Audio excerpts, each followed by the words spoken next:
Good morning, good evening, good afternoon, wherever and whenever you may be listening to this podcast. I'm Mark Holliday. Welcome to your encouraging word. Listen, we're on part 4, episode 4 of our subject of money, giving, tithing, and offering. Should it be done? Should be something that should be practiced in the New Testament church? That's what we're delving into. I always like to preface the podcast with this. No, I am not encouraging people not to give to their local ministry. I am not encouraging them not to give to their man of God, their ministry gifts. I am encouraging them to give biblically. As I said before, this is a controversial subject. It's a misunderstood subject. It's an abused subject. It's a subject that's been grossly mistaught. And the reason why I'm delving into this is because I want to explain to people, to encourage them to how to become financially free, biblically wise. The believer, you can become financially free by practicing biblical principles. Let me note this, that unbelievers have taken this practice for many years, for centuries, and have introduced it into their lives and are benefiting from it. And here the church is struggling because they're teaching people to do something that's not scriptural. And that's what I want to do. No, I'm not rebuking pastors. I'm not rebuking people. What I am trying to do is open up a different venue, a different understanding of what the scripture had to say. Let me parenthetically insert this. I too taught tithes at one time.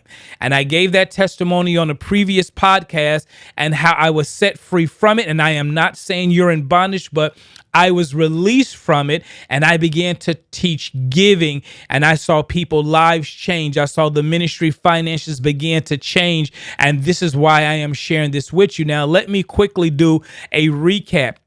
I want to start off with the recap in Malachi, the 3rd chapter, and the 10th verse, one of the most prominent scriptures used to advocate for tithing. And it speaks of when God was talking to the people in the Levitical priesthood, and he was saying, bring the whole tithe into the storehouse so there may be food in my house.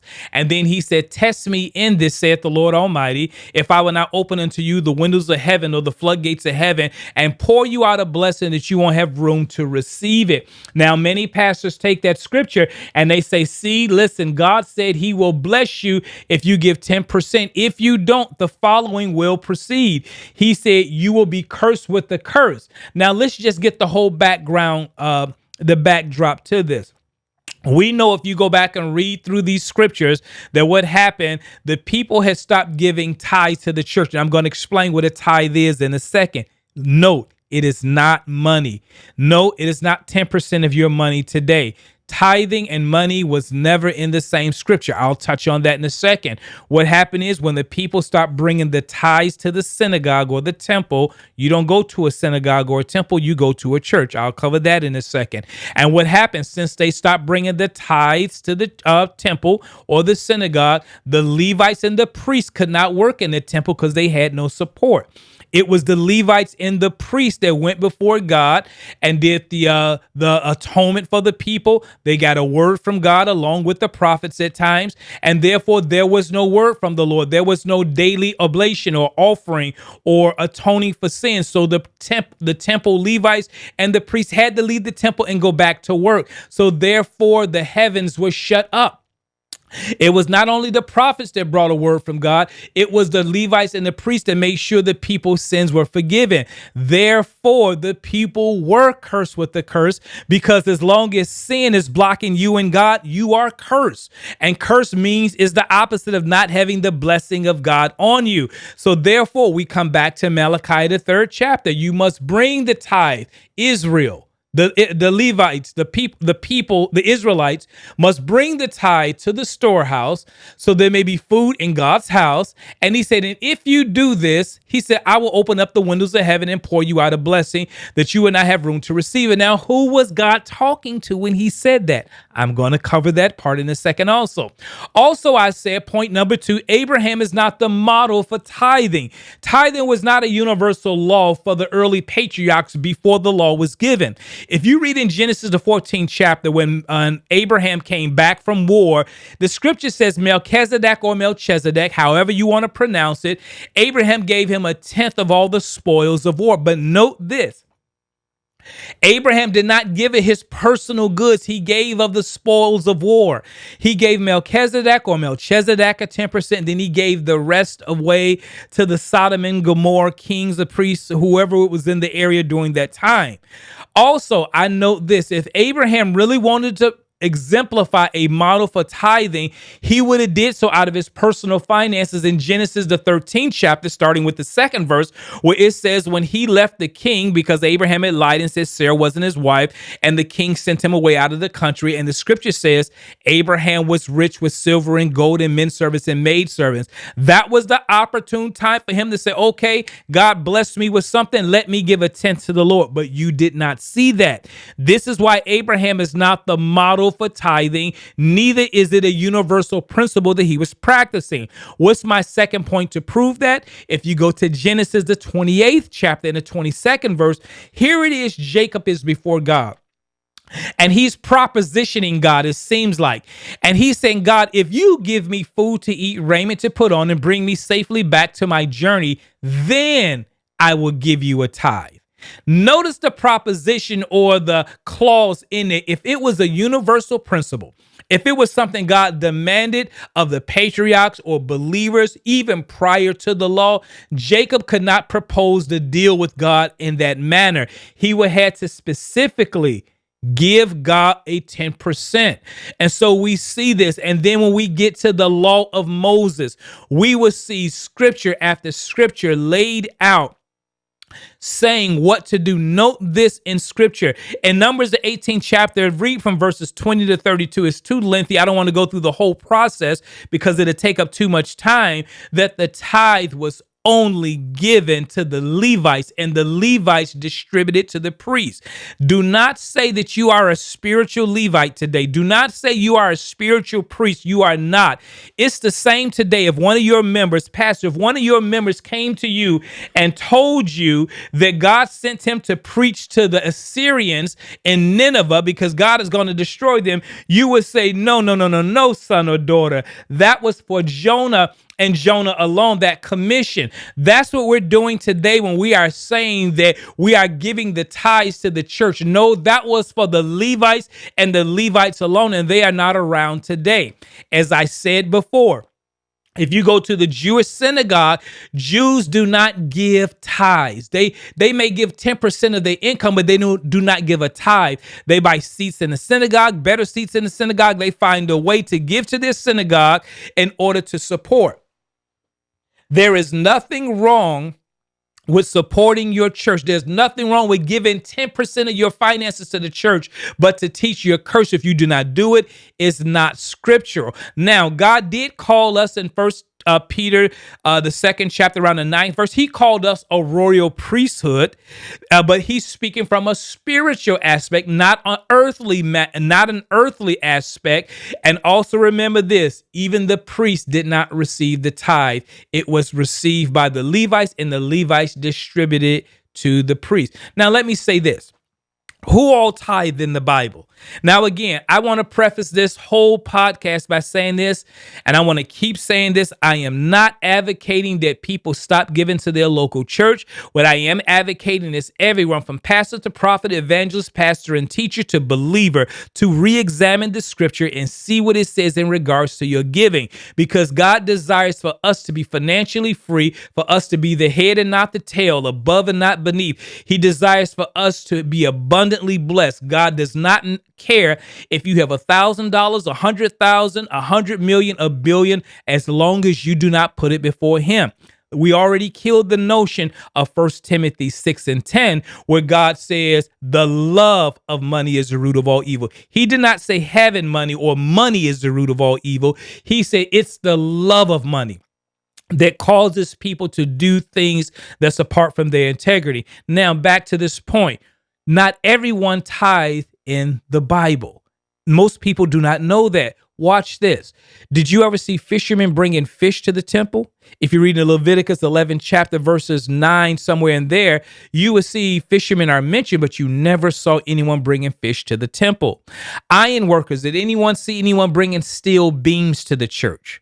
What about the lumber business mentioned in 1 Kings, the 5th chapter, verses 7 through 12? You don't see them bringing 2x4s and 4x4s and things of that to the temple. People who dyed garments, did you see them bringing dyed garments as a tithe to the temple? The mining industry mentioned in Deuteronomy, the 8th chapter, around the 9th verse, you didn't see them bringing the diamonds and the emeralds and all of those things to the church as a tithe. People who worked on the farms as employees. Now, this is a shocker. Please, pastors, prophet, evangelist, pastor, teacher, believer, don't get mad at me. Listen, a lay person, don't renege on your church and supporting your church because you hear this. Don't try to go throw this up in your pastor's face. It's a disrespect. What you should do is start practicing it and become an example. Watch this. People who were employed in the Bible did not tithe. Only landowners and people who own livestock and agricultural products were the only people in scripture that tithe. Now, this takes us back to Malachi, the 3rd chapter, around the 10th verse. This is why it says, I will open the windows of heaven and pour you out a blessing. Who are the you? The farmers.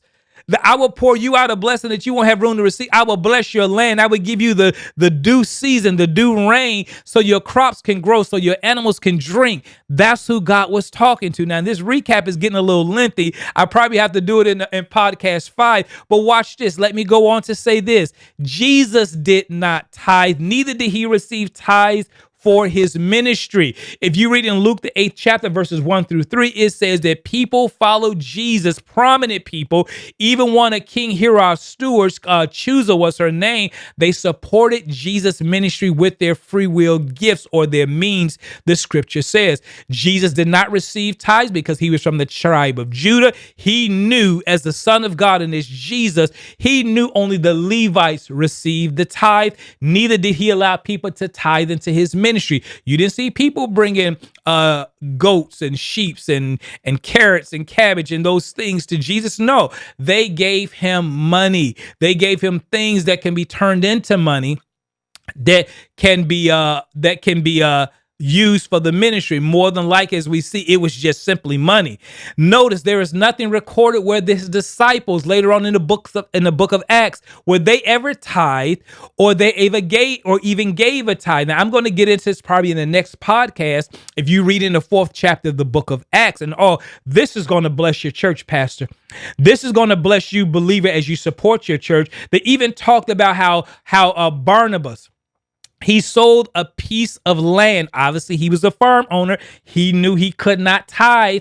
He sold a piece of property, turned it into money, and came and laid the gift at the apostles' feet. Notice the New Testament church understood this concept of giving. And when I get into giving, it's going to bless you. No, this is not going to be throw a dollar and holler. This is going to be the scriptural principles and how the believer is blessed. Keep in mind also, Jesus operated under the old covenant, and he did reprimand the Pharisees at one time, told them you should tithe, because why? The Pharisees were wealthy individuals and more than likely they were landowners. He told them, don't you forget to tithe and continue to support the synagogue and the temple because it was still standing. But he said, don't forget to love also. Lastly, I want to say this. There are so much more to say on this topic in the Old Testament about this, but watch this. The only places I said before that you see money and tithes in the same scripture, and don't get mad at me, pastor, prophet, evangelist, pastor, teacher, believer. In Deuteronomy, the 14th chapter, when Moses told the people, because there were drop-off sites that you were to bring the tithe, which mean the agricultural products or the livestock. He said, if the place be too far in which you are to take it, he said, go to a certain city, turn the tithe into money. Now watch this. If money was tithes already, why do they have to turn it into it? And note this, where someone said, well, that was their money back then. No, it was not. If you read in Exodus, the 35th chapter, you would see when they built the temple, not supported the temple, when they built the temple, the scripture says those who were of a willing heart, they brought gold earrings and bracelets and goat's hair, which was the finest of hair today, as I said in another podcast. If you go to the store today and ask a tailor to make you a suit out of goat's hair, you're going to be out of $6,000 or $7,000. It's a very expensive fabric or garment, if I may say it that way. However, in building the temple, you saw them bringing gold and silver and the rubies and the jewels, but the supporting of the temple, no, they only brought agricultural products and livestock. So that's what I want to emphasize. So in Deuteronomy 14, he said, if the place be too far, you are to take that tithe and turn it into money. And watch this, spend it on your heart's desire. The purpose of the tithe was to honor God, to support the Levites and the priests, and to bless the people, because if the people went without, at times did they go to the temple for goods to be supported? Yes. And so it was not, and also it taught the people to be generous also.